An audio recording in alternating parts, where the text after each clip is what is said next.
na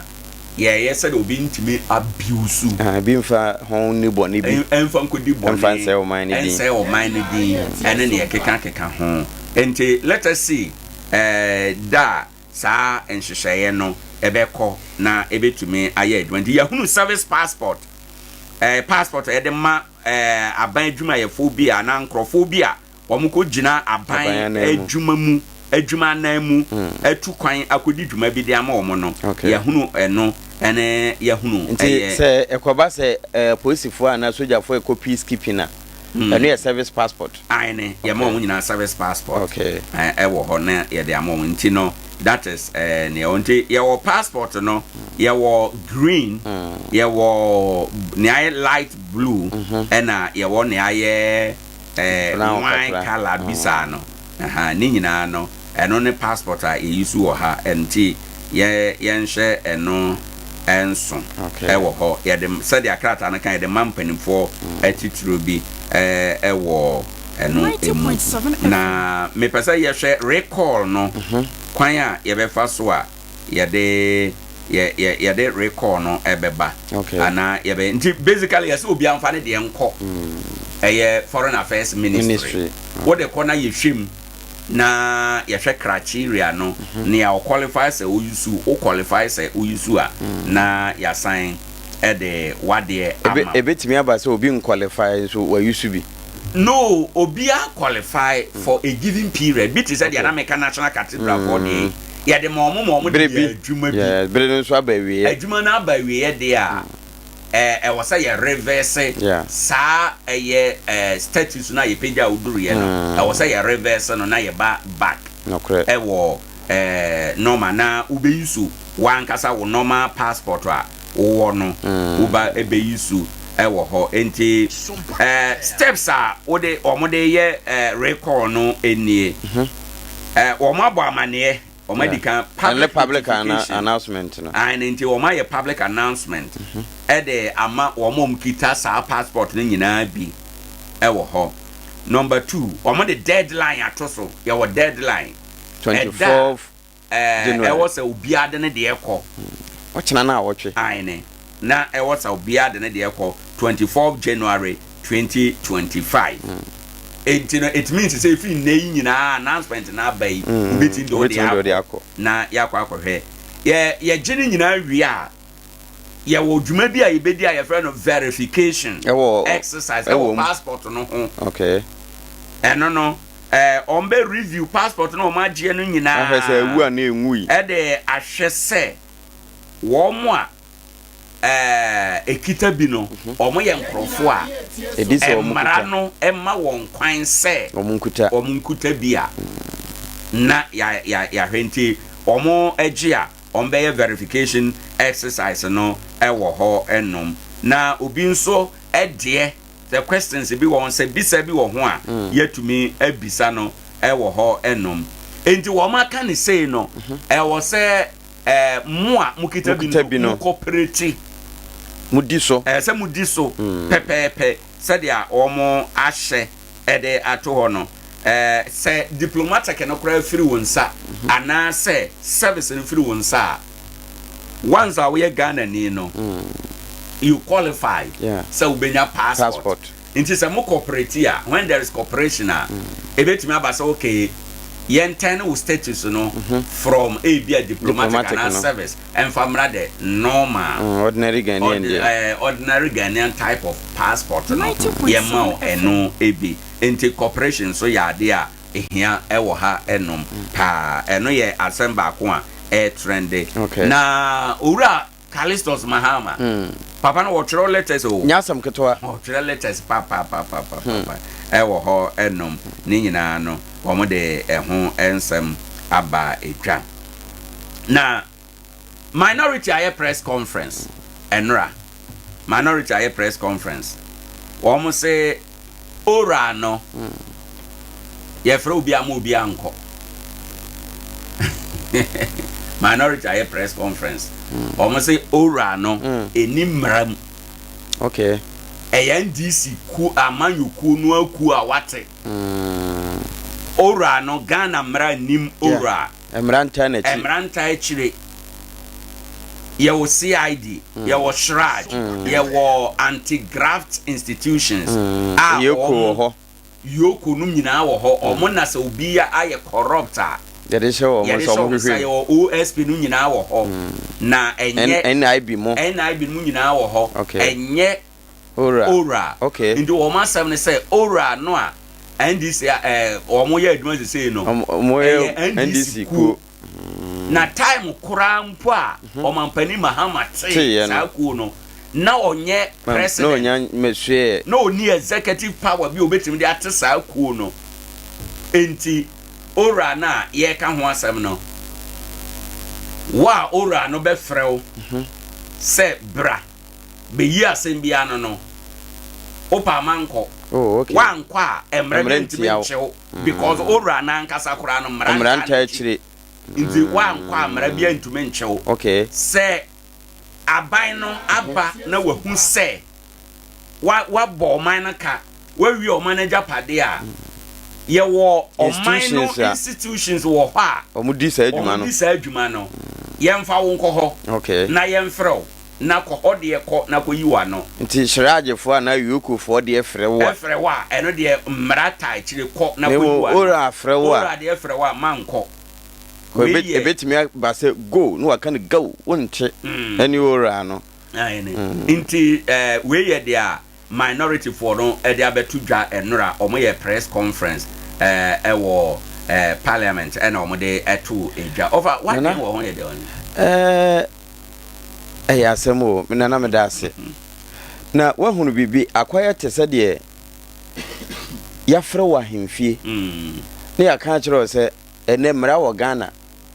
sɛ yɛde mmena na aba bɛfaw de na so pa na akɔ sɛ yɛ court na yɛde bench warrant bɛfaw a ɛne de yɛ sɛ kyenkyen a wokɔ isan sɛ mmara Ghana mmara no ɛta akyire na yɛfrɛ wa hemfie no wankɔ na ewi a utimi de asɛm no kura san kɔdan court na de mampani ora ya wati ayɛ te sɛ hemfie de ne pɛpɛɛpɛ ahemfiefo de mmena ba bɛfaw na yɛka kyerɛ sɛ yɛde mmena de aba bɛfa nso menkɔ nte saa kɔ a ahemfie hɔ no ɛnyɛ mmera ne yɛka tumi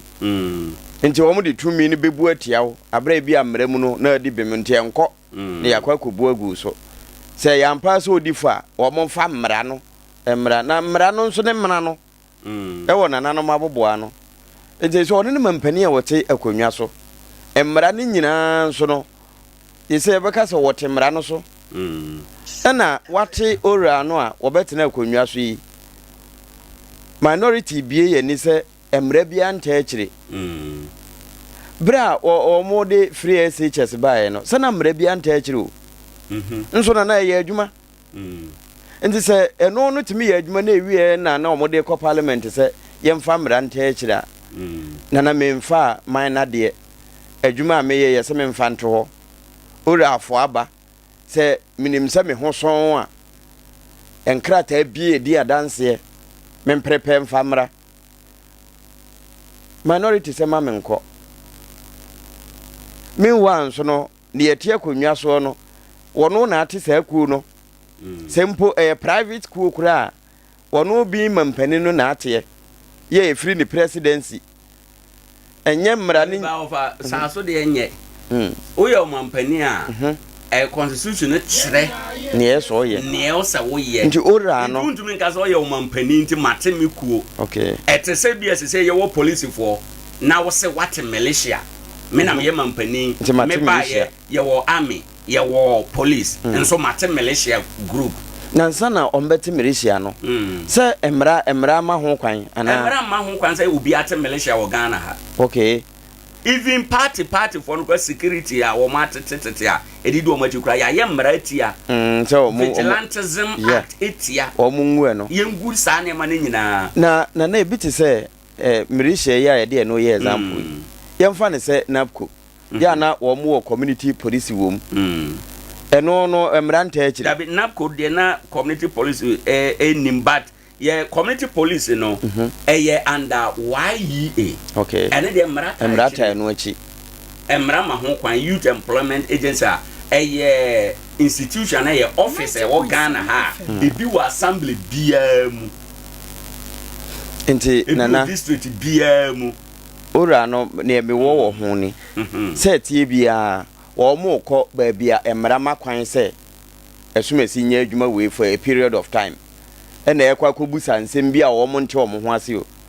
mampani na yi wo mo kọ emrafo aboboa no amranta wo mo achi no na nana ye kọ ya na ye bae say no nti na ama minority asase ye bem no kasa say won say time bia no say wo aban mu a you have your way and our minority you have your say. Okay. What I say and a time bia no so no minority no and they the voice of the people. Sana mamu bia the world over. Minority the voice of the people. Because aban mu de and as see Ghana majority government say minority na manano anye den a ombebu niam bebre egu Ghana for so. Oh, okay. Nientia minority for cancer 7 no. Even though utiete account binuma account binuma womo yatete efa the murder of judges no no. Yeah. 3 judges are murder or no. Yekun soja ni ba kon kan ho. Utie account wa womo wo ho sabra soja for na bi wo ho muhunu ye kan ya omo kire se sa team no soja for na yesoma mo so mo nkoche judges no na ba ku bi wo mu na oni soja ni no problem personal problem no koche no kan ho nso na nka won ka ho wa hu na metro no nti kwan bi so aye witch hunting nti ya nhwe ya na ese ye the right thing at the wrong time because ya nhwe ya ora no adwuma no wo mo botaye no eye botaye papa but we live in a country governed by rules and regulations wa una metro no nti e wo se ye de mmara ene nhyehyeye eye adwuma e wo man na ye timu no. What prevents President Mahama? Say what they be wura parliament ama illegal backing. With the majority of way, I don't think ebe ya de bia ebe ye den de amano. So illegal backing e de atatwa. Te say they are not working. Say anat say they are minority for working. Say ora for no ba. Say sompa mumie mo pro na ye munyi question we ano say ya nyi ano a they don't have any legal backing bia omo de ebe yere yen enti na their minority for e can say ma omo nko say ye frewa because eni ayi say obi adibone a yama attorney general yama shraj yama police yama NIB yama omum prosecute OSP omo nyina enye ora okay sports aye crowd yen komra ye ba ye betro anko na ansa na ye be fast sports no wono ma mampani appoint wo mo ora no so no obi en hu ni memra. It is not about obi oni mumra it is about the oman no mra ka. Okay.